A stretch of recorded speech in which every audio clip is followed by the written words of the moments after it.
This is the second of four linked podcasts that looks at the final year of World War I inside Germany. Part 2, the military dictatorship. There's the mind map that that you're working with. So we've just done the fall of Bethmann Hollweg. We looked at the peace resolution and how that led to Bethmann Hollweg's fall, and how the next Chancellor was not even chosen by the Kaiser. He was effectively chosen by Ludendorff, which really sums up how weak the Kaiser had become and how dominant the military high command were in Germany, which at this stage, which therefore leads nicely to what we're going to do in this podcast, is develop a little bit more information about the military dictatorship as it was by the end of 1917. All these slides have put the references to Carr. Carr is much better than Leighton on this particular phase of the war, which is why I'm inserting this extra lesson. So make sure that you read the relevant sections. They're all in that final chapter, in that chapter 9 of William Carr, which is his chapter on Germany at war. Okay, so there's a useful quote just to begin this. Carr argues that the most striking feature of the Reichstag at this point in time was, quote, its extreme reluctance to launch a frontal assault on the system of government. Pause and just think about what he's saying there. Effectively, as we saw in the previous podcast, the Reichstag had overwhelmingly voted that they wanted to end the war. 212 votes to 126. That was the famous peace resolution vote of the 19th of July 1917. Remember that the Reichstag had the power to approve or not approve of war credits. It controlled the budget. The reason the Reichstag had been called in July 1917 was because the Kaiser, the government, the military were running out of money to finance the war. So they called the Reichstag to vote the war credits, and the Reichstag had voted that they wanted peace. And yet what basically happened is the military high command, Hindenburg and Ludendorff, rejected the vote. They rejected the mood of the people. Now, in any other country, that would have been a staggering, the insult to Parliament would have been staggering, and in any other country, Parliament would not have accepted that. And yet in Germany, what's so striking is how compliant the Reichstag were. Even though they had voted for peace and they had been ignored, the Reichstag meekly accepted that. What could have happened, what should have happened, in any other country, is they would have refused to approve the budget, and they would have forced political reform, and yet that didn't happen inside Germany. So the point there in the second bullet point, even though the political left dominated the Reichstag, and the political left, as we know, want reform, they want constitutional reform, they want more power to be given to the Reichstag. They want a more bottom-up constitution. Even though the political left dominate the Reichstag, most of the members continue to be highly respectful towards the ruling elites. Why was that? Okay, well, firstly, as we've said, there was no history of parliamentary politics in Germany. Being a new country that had been formed by war, the deputies in the Reichstag, the elected members of the people, were highly respectful of authority because the military had created the country.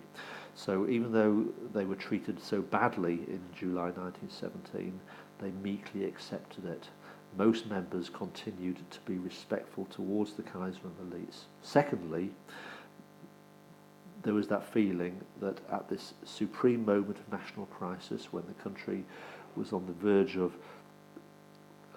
winning or losing the war, it was unpatriotic to divide the nation over constitutional issues. Many members of the Reichstag had only voted very reluctantly for a peace resolution.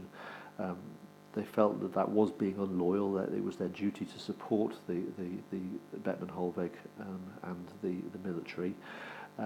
So there was that feeling that that showed lack of loyalty to the nation. So that, to an extent, helps us understand why the Reichstag so meekly accepted the situation. But that does not mean it stayed like that. As what we now sort of see over the next few months is the mood within the Reichstag increasingly changing. Now, simultaneous to that, the Fatherland Party was formed.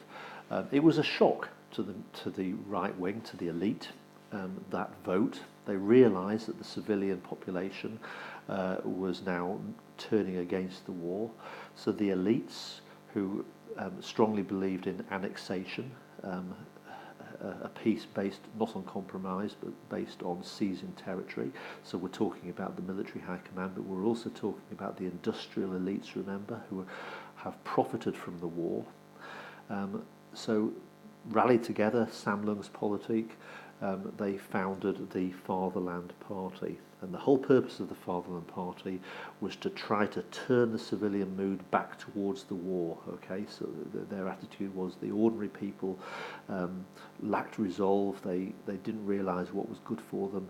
That they needed to convince the civilians that hold your nerve, we will win this war, and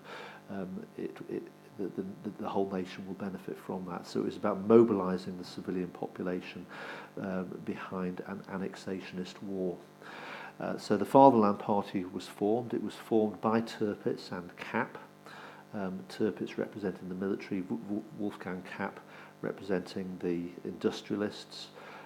It was an overwhelmingly middle-class membership. Remember, part of the fear there was fear of revolution spreading from Russia into Germany, and watching the events in Russia and fearing that they would the similar events would happen inside Germany. Very interestingly, one of the founding members of the Fatherland Party was a man called Anton Drexler. Now, Anton Drexler, we will later come across him because he was the founder of the Nazi Party.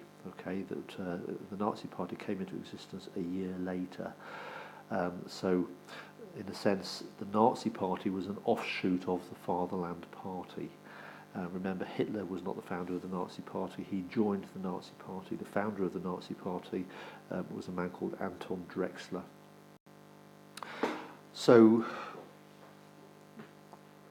moving on, as I said a minute ago, even though the Reichstag meekly accepted the way the military ignored the peace resolution, that isn't to say the situation was static. By November 1917, increasingly the Reichstag, certainly the extreme left-wing members of the Reichstag, were pushing more and more for political reform. They were saying, that the people need to have a say in the running of the country. We are being ignored. The military high command were aware of that, and it was in that circumstance that the Kaiser dismissed Chancellor Michaelis. Okay, so Michaelis was dismissed by the Kaiser in response to the fact that the Michaelis could not control the Reichstag. Increasingly, the extreme left was being very vocal, pushing for more and more political reform.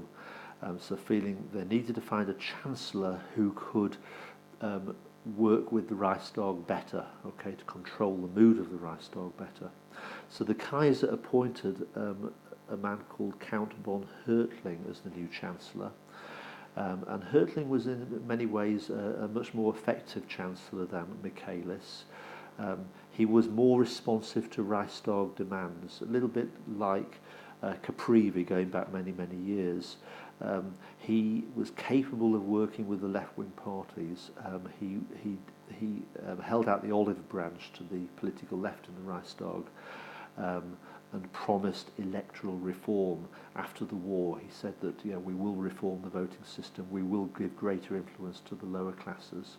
And to some extent, this man Hertling, therefore, did for a brief period restore Bergfriede. The Reichstag calmed down, it became more compliant, and that's exactly what Ludendorff and Hindenburg wanted, because of course at this particular stage Hindenburg and Ludendorff wanted a chancellor who could keep order back in Germany, because what they are preparing for is winning the war in the East. And that leads into the next podcast, which is the events in Russia. Okay, so that's the end of this one. Goes straight on to the third podcast, which is the impact of the Russian Revolution on these events. Thank you.